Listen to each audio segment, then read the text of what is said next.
তো গাইস আমি আস্তে আস্তে রুমে চলে যাইতেছি। আজকে বন্ধের দিন তো একটু ফাঁক শাক করবো।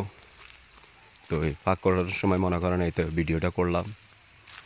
ভিডিওটা আপনাদের কেমন লাগে না লাগে আপনারা জানাবেন। ইনশাল্লাহ আশা করি ফুল সবারই পছন্দ।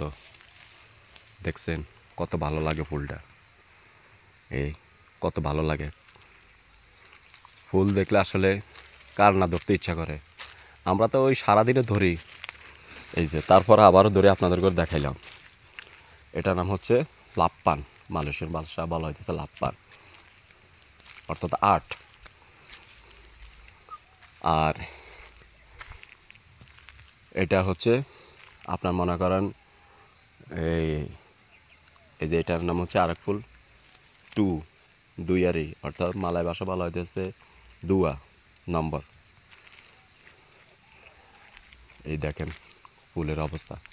এগুলা অবশ্য এই মাঝে মাঝে কাটিয়ে নেওয়া হয়েছে, মানে ফুলটা কম হয়েছে, এগুলা রাখে দেওয়া হয়েছে। ইনশাল্লাহ আগামীকালকে এগুলা কাটা হবে। আমি নিজে লাউ গাছ লাগাইছি। যাক, তো গাইস আপনাদের কাছে ভিডিওটা আমার কেমন লাগে। আর এ দেখেন এই যে এই যে বিচিগুলো কীভাবে ফুটে, এগুলো একটা একটা করে ভাঙিয়ে দিতে হয়। এই যে যেমন মনে করেন এই যে এই জিনিসটা আছে, এই একটা ভেঙে দিলাম, ভাঙে দেওয়ার পরে আরও বাকি যে 3-4টা আছে এগুলো এক সমানভাবে হবে। তো আমার ভিডিওটা কেমন হয়েছে আপনারা জানাবেন, ইনশাল্লাহ জানালে আমি খুবই খুশি হব।